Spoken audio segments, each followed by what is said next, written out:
It is just about making it.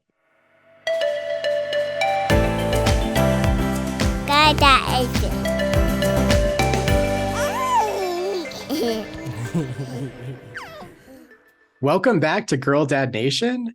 I'm here again with Ben Bashinski, and he's a pilot. And so, as a pilot, I wanted to ask Ben, what is his top tips for flying with kids? Ben, welcome back. Hey, thanks. Good to be here. So, yeah, your daughter is 14 months. I think I remember. Yep. You're a new dad, but your daughter is a world traveler now.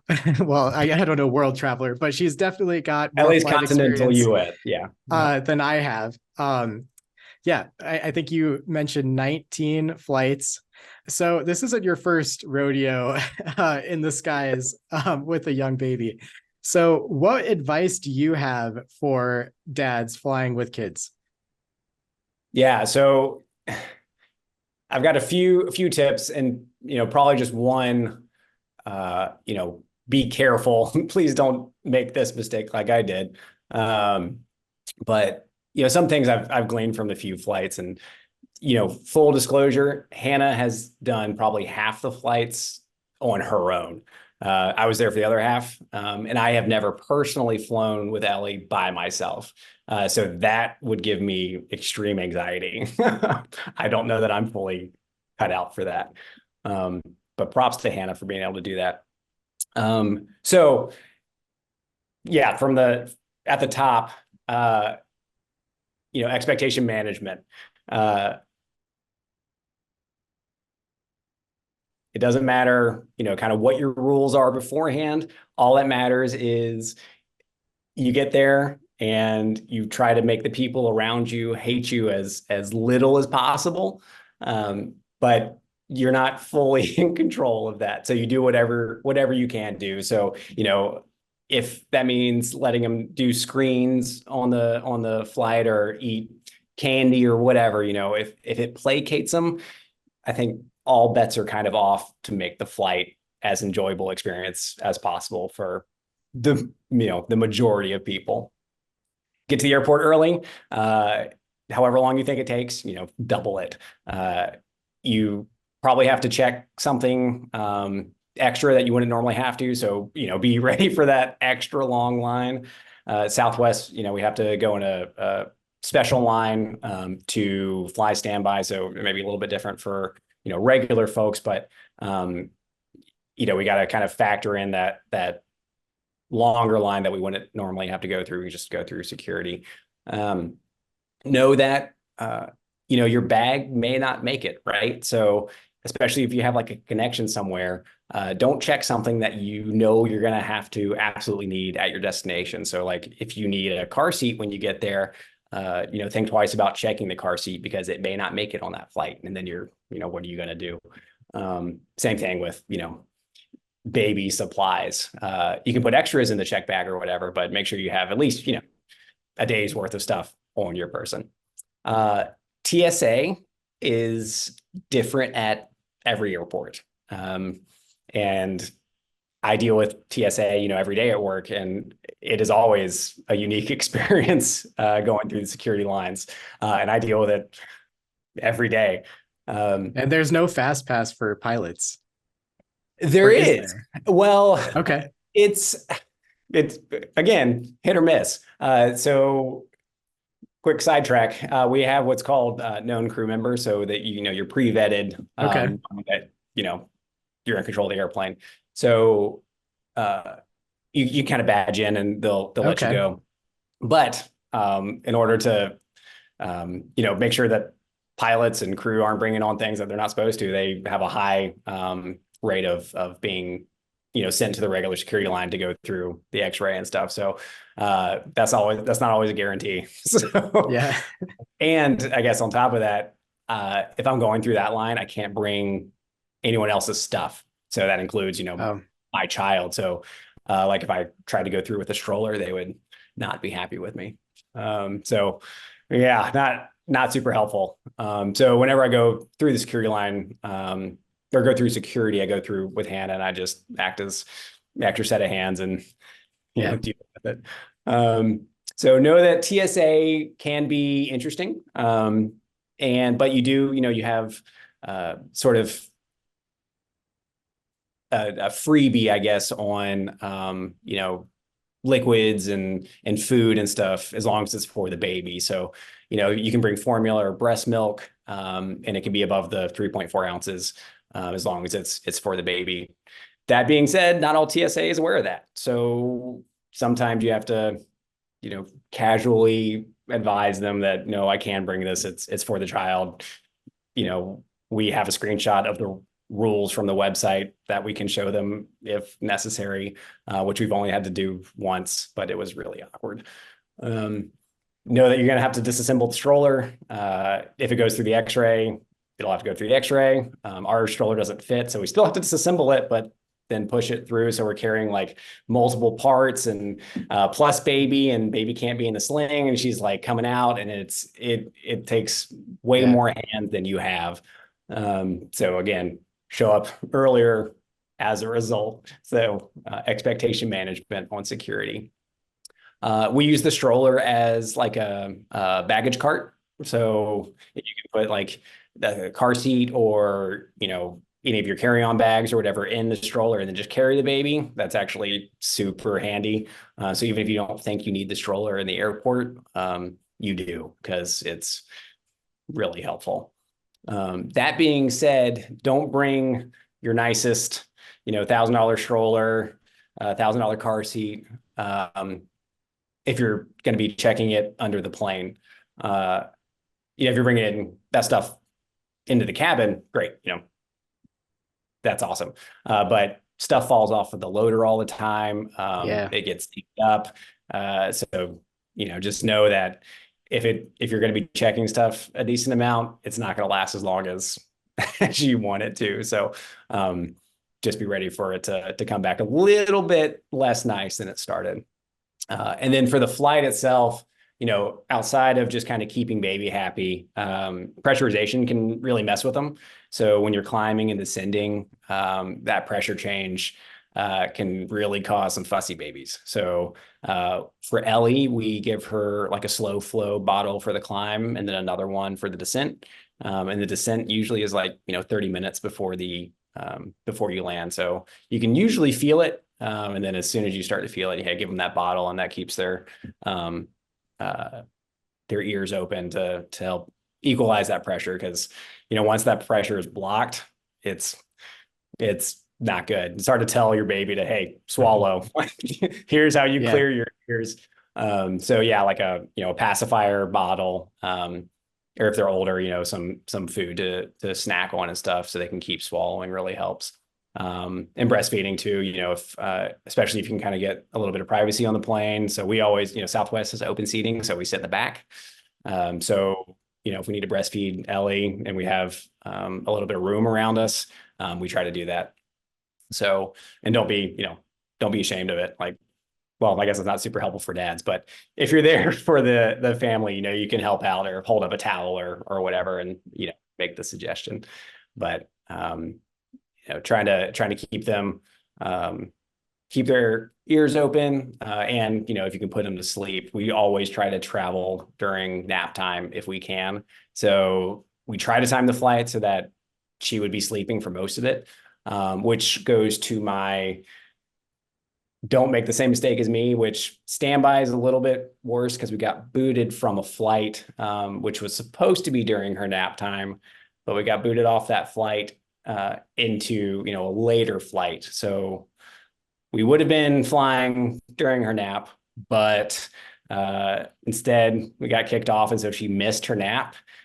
Oh, oh man, it was so bad.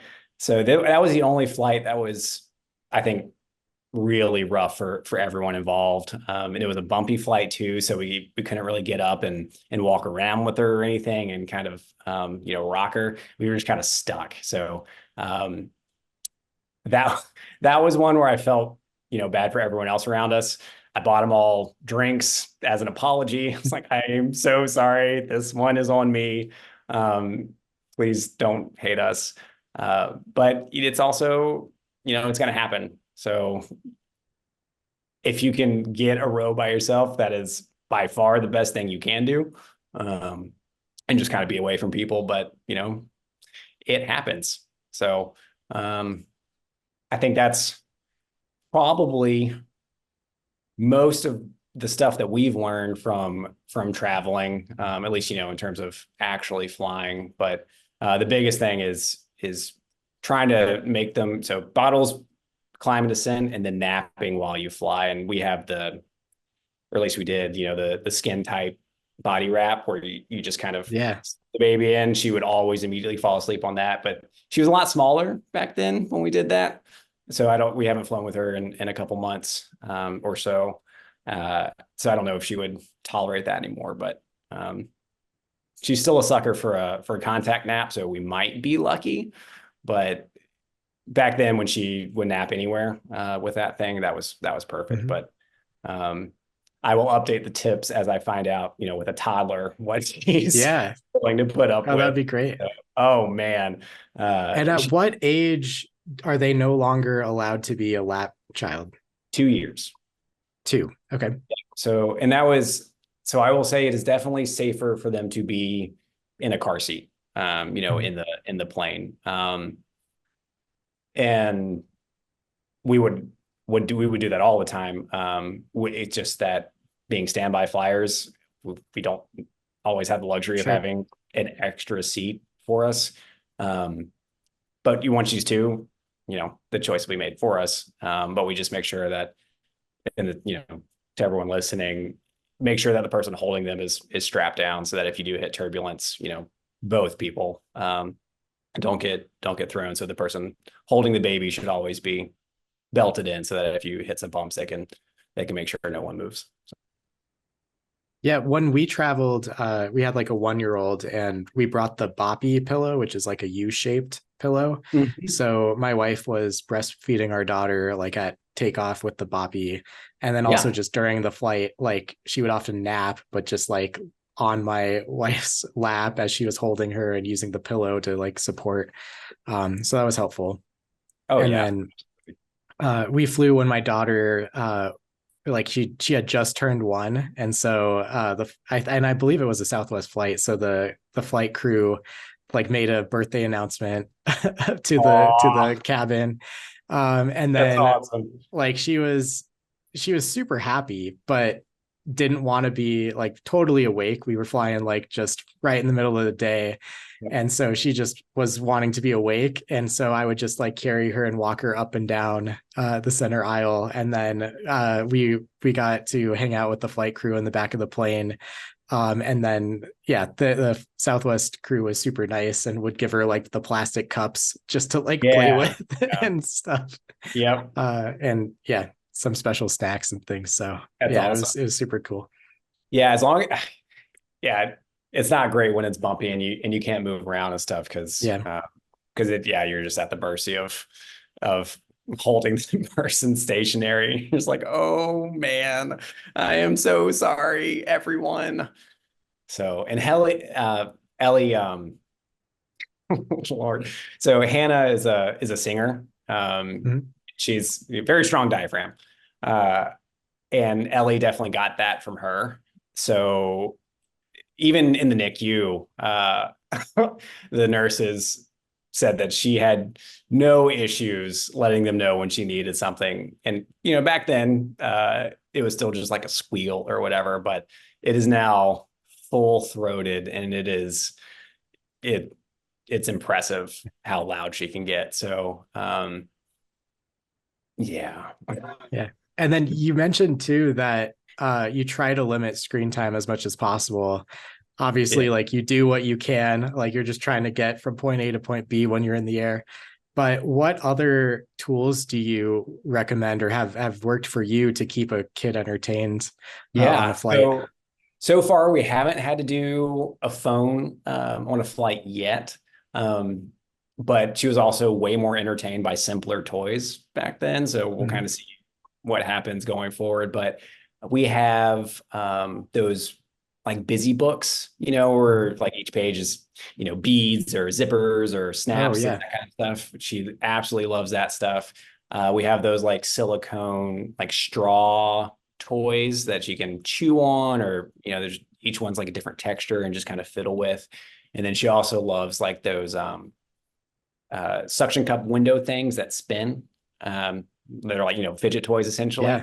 Get a window seat, first of all, so they can look out the window, which helps. And then stick that thing on there. And man, they're good for days. It's great. That's great.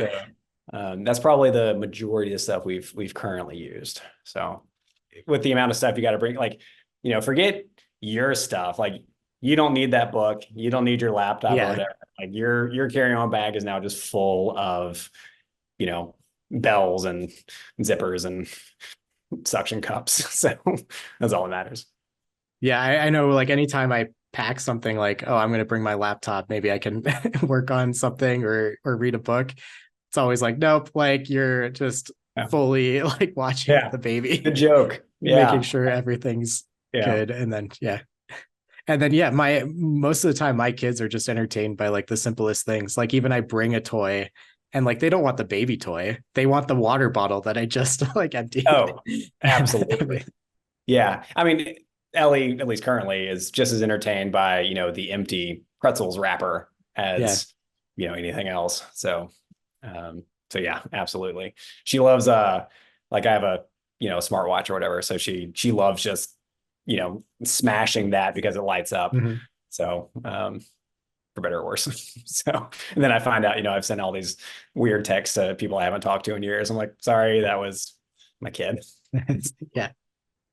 Well, Ben, thank you so much for sharing your experience and advice. That's awesome. I love that list that you gave. I have like now older kids now, which are not going to be as entertained by just the water bottle or the Apple Watch, but so that's going to be a new challenge. But yeah, maybe I'll have you back. Once Ellie is a little older, you could share some new tips. But it's all about this has been great. Adapting, right? So it's one thing that worked last week may not work next one. So it's just figuring it out as we go.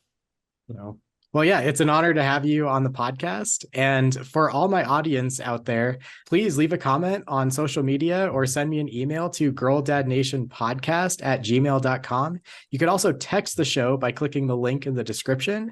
And I'd love to hear your tips for flying with kids. What was the good, the bad? Yeah, share it all. I'd love to hear those.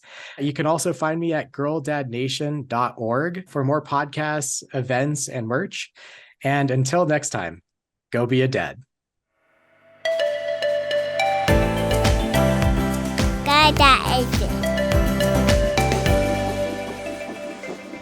Ai phải giờ đây?